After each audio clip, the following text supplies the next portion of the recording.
दोस्तों नमस्कार, स्वागत है आपका यूट्यूब चैनल ईवी टेक में। आज है 28 जुलाई 2022 और जान लेते हैं आज की महत्वपूर्ण खबरें जो आज के प्रमुख समाचार पत्रों पर छाई हुई हैं। आज की जो मुख्य खबर वो आपके सामने है कि 8 साल में 7,22,000 को मिली केंद्र सरकार की नौकरी।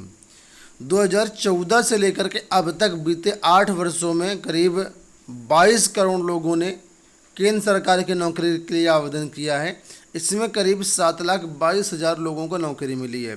लोकसभा में एक प्रश्न के लिखित उत्तर में बुधवार को केंद्रीय कार्मिक राज्य मंत्री डॉक्टर जितेंद्र सिंह ने कहा कि देश में रोजगार बढ़ाना सरकार की प्राथमिकता में और इसके लिए बीते 8 वर्षों में कई सुधार किए गए हैं। अब यहाँ पर देखिए पूरा डेटा दिया गया 2014 से लेकर के 2022 तक का पूरा डेटा दिया गया, किस किस साल में कितनी भर्तियाँ यहाँ पर की गई हैं। साथ में यहाँ पर देखिए बताया गया कि करीब 9 लाख से ज़्यादा पद खाली पड़े हुए हैं केंद्र सरकार के विभागों और मंत्रालयों में अधिकारियों और कर्मचारियों के। तो 9 लाख पद खाली हैं, साफ तौर पर आप लोग यहाँ पर देख सकते हैं। इसके अलावा सरकार ने एक योजना चलाई थी 2021-22 में, प्रोडक्शन लिंक्ड इंसेंटिव यानी PLI योजना।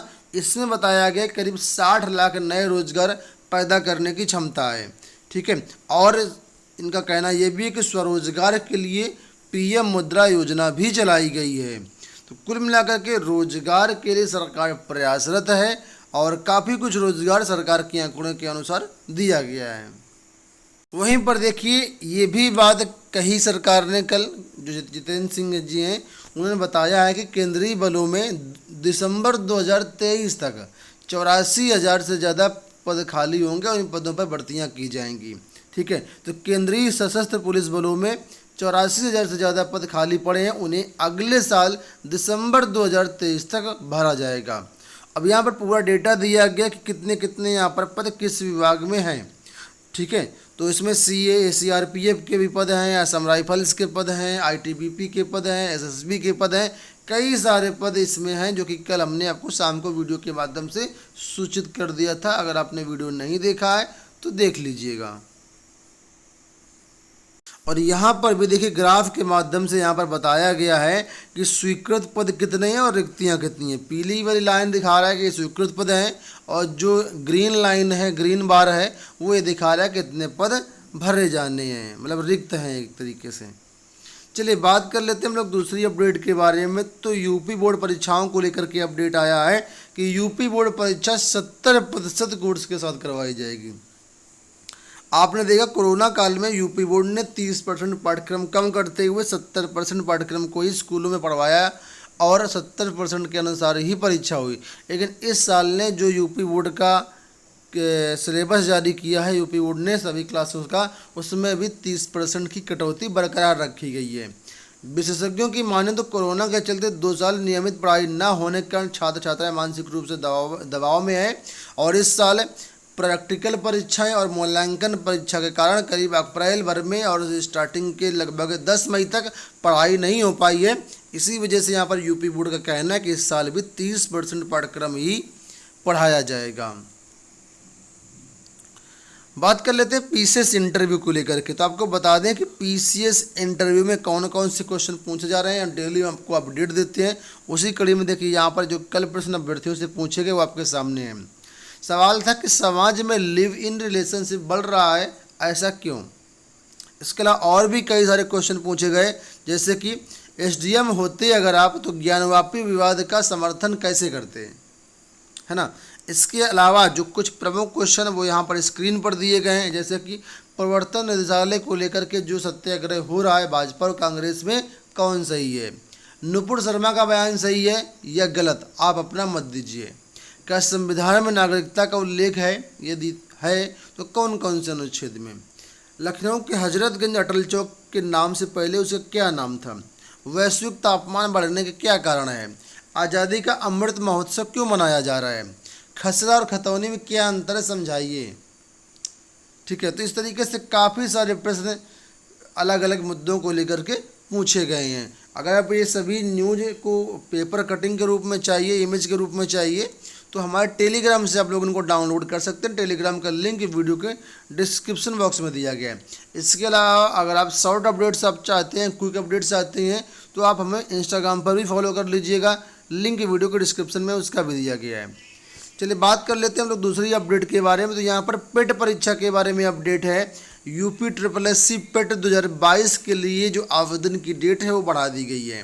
27 जुलाई अभी तक लास्ट डेट थी, अब इसको बढ़ाते हुए 31 जुलाई कर दिया गया है। जो भी अभ्यर्थी पेट का फॉर्म अभी तक नहीं भर पाए हैं वो अब 31 जुलाई तक फॉर्म भर सकते हैं।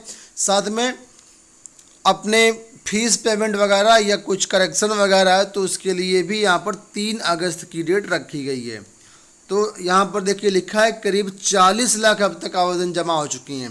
रिकॉर्ड आवेदन इस बार आए, 40 लाख फॉर्म इस बार आ चुके हैं। ठीक है, और अभी और भी डेट बढ़ गई है, तो अंतिम दिनों में काफ़ी ज़्यादा आवेदन आते हैं, तो इस वजह से यहाँ पर संख्या करीब 45 लाख के आसपास होने का अनुमान है। बात कर लेते हैं PCS 2022 प्रारंभिक परीक्षा को लेकर के। तो इसका परिणाम कल जारी कर दिया गया लोक सेवा आयोग की तरफ से। पदों की संख्या भी बढ़ गई है। पदों की संख्या यहाँ पर हो गई 384।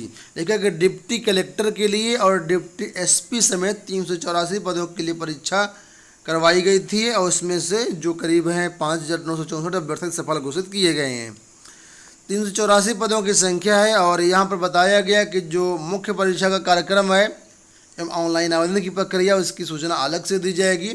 अभ्यर्थियों के प्राप्तांक एवं कट ऑफ अंक जारी नहीं किए गए हैं, तो अंतिम चयन प्रोग्राम के बाद इनका कहना है कि ये सारी चीज़ें जारी होंगी। मुख्य परीक्षा आपको बता दें 27 सितंबर 2022 से प्रस्तावित है। स्वास्थ्य कर्मी पुरुष की प्रक्रिया पर हाईकोर्ट की रोक। 660 नियमित पदों पर प्रशिक्षण की भर्ती अटकी।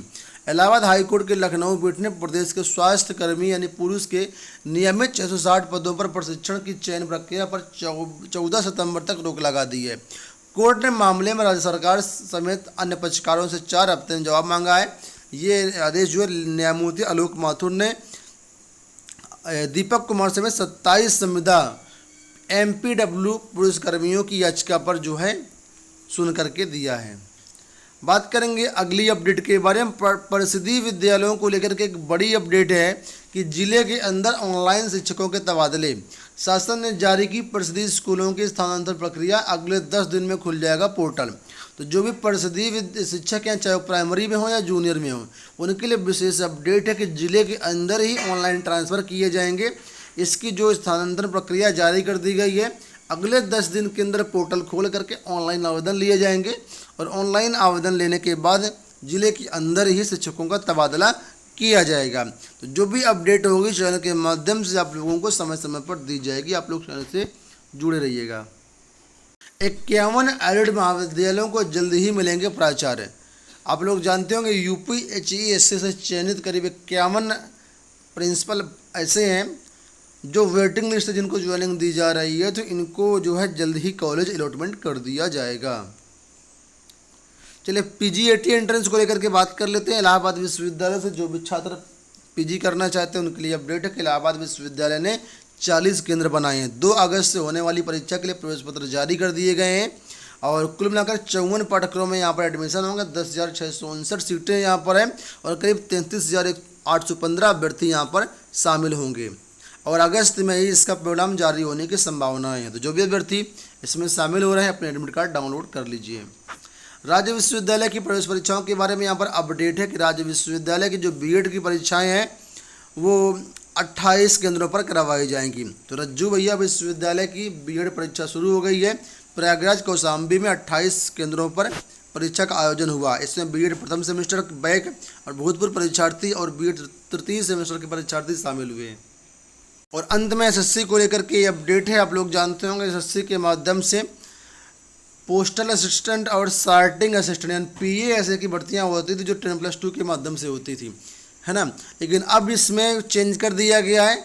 डिपार्टमेंट ऑफ पोस्ट की तरफ से बताया गया है कि अब यहाँ पर जो शैक्षिक अर्हता है वो ग्रेजुएशन कर दी गई है PA ऐसे के लिए।